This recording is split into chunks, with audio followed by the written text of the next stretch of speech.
seen the characteristics of an embedded system. So in that we have seen some 6 different characteristics. After that we have seen quality attributes of an embedded system. So in that we have two types: operational quality attributes and non-operational quality attributes. Okay, so in today's class we are going to see embedded systems with respect to application and domain specific as an example.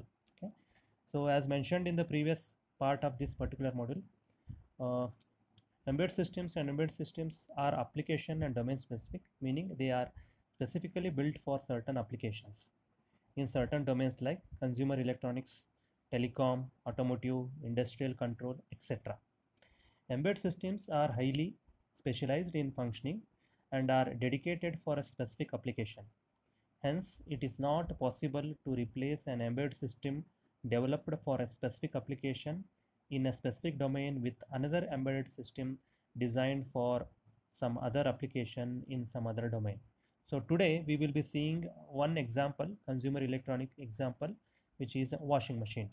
We are going to see the different parts of it, how those all are going to work together to perform the operation of washing.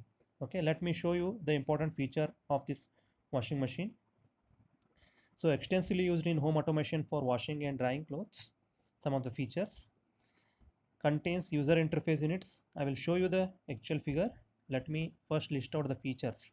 Contains user interface IO like keypads, display units, LEDs, right, for accepting user inputs and providing visual indications. Contains sensors like water level sensor, temperature sensor, etc. to maintain a proper temperature of the water for a particular wash cycle. We require these sensors. Contains actuators like spin and agitation control motor units. Contains and integrates embedded controller for controlling the washing operations. Sensors, actuators, and IO devices are interfaced to the IO subsystem of the embedded control unit, specifically designed for serving the application wash and rinse of clothes and cannot be used for any other application. This is very important. Now you cannot use washing machine as a fridge or something else. Washing machine is going to remain washing machine throughout its life. That's why we call embedded systems as application specific. Now this is the figure, one rough block diagram of a washing machine, how it looks, right? So many different parts are there. You can see the integrated control panel with user interface. All the controlling inputs for the user and display units are going to be placed here. We have level sensor, water inlet pipe is there through which the water is going to enter into the washing machine. We have an inner tub, outer tub, outer tub is there. The whole tub has been covered with the body case. We have water outlet for draining the water out. Temperature sensor is there. Okay, then we have user interface buttons on the right side. You can see there is a small keypad kind of a thing. Okay, so all these things together, obviously we require a controller or a processor to control all these things to make it work as a washing machine, right? So washing machine usually comes in two models, namely top loading and front loading machines. In top loading models, the agitator of the machine twists back and forth and pulls the clothes down to the bottom of the tub. On reaching the bottom of the tub, the clothes work their way back up to the top of the tub, where the agitator grabs them again and repeats the mechanism. In the front loading machine, the clothes are tumbled and plunged into the water over and over again. This is the first phase of washing. Okay.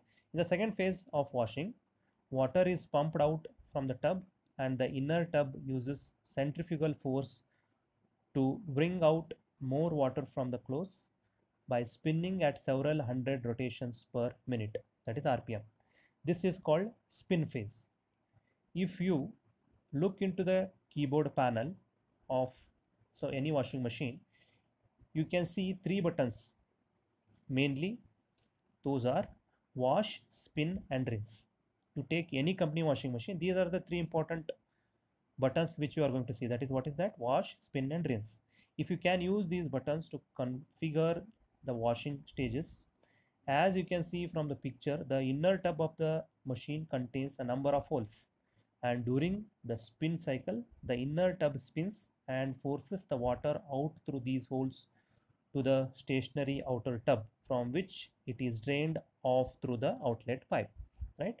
It is to be noted that the design of washing machines may vary from manufacturer to manufacturer, that is company to company. So many different company washing machines are there. So we have washing machines from Sony, Bosch, IFB, etc., right? But the general principle underlying in the working of the washing machine remains the same. The basic control contains of a timer, cycle selector mechanism, water temperature selector, load, size selector, and start button, right? uh, the mechanism here, one second, let me show you. Okay, the mechanism includes the motor, transmission, clutch, pump, agitator, inner tub, outer tub, and water inlet valve. Water inlet valve connects to the water supply line using at home and regulates the flow of water into the tub. The integrated control panel contains or consists of a microprocessor or a controller based board with I/O interfaces and control algorithm running in it. Input interface include the keyboard, which consists of a wash type selector, namely wash, spin, and rinse.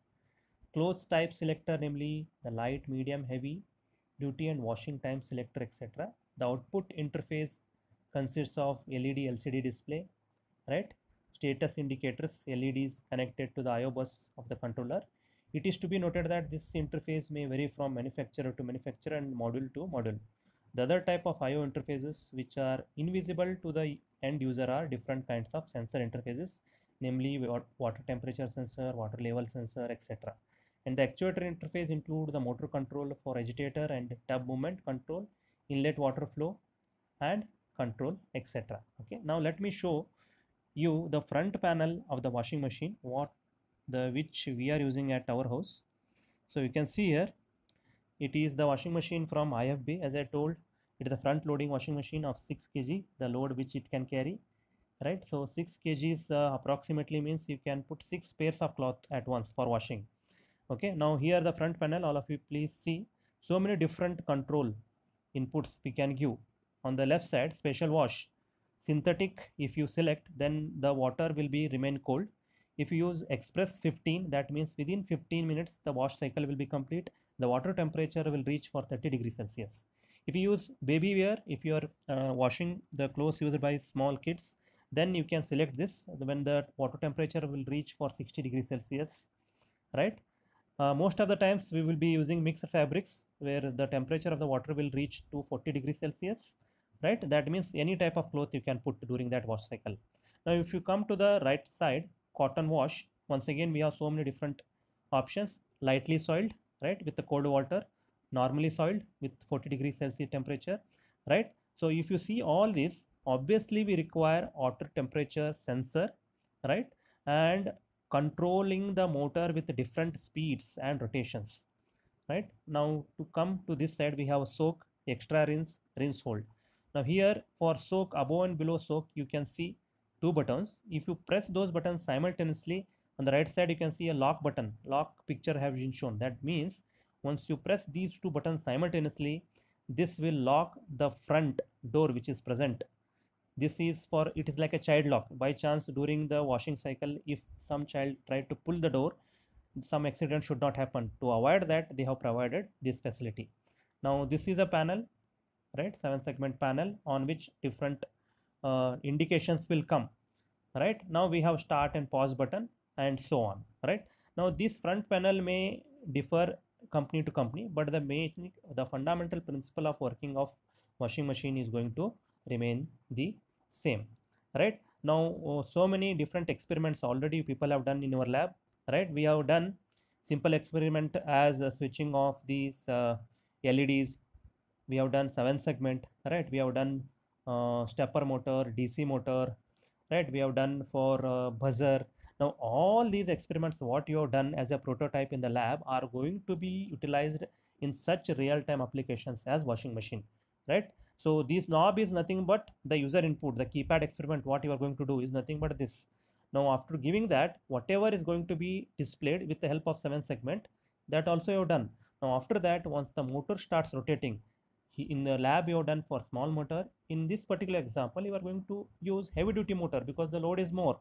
But if you know the programming for a small prototype in real time, once you join some companies, you will be in a position to program any kind of motors or any type of embedded systems, right? Now with this, I will stop this video here. In the next part of this module, we are going to see some more application specific embedded systems. Thank you.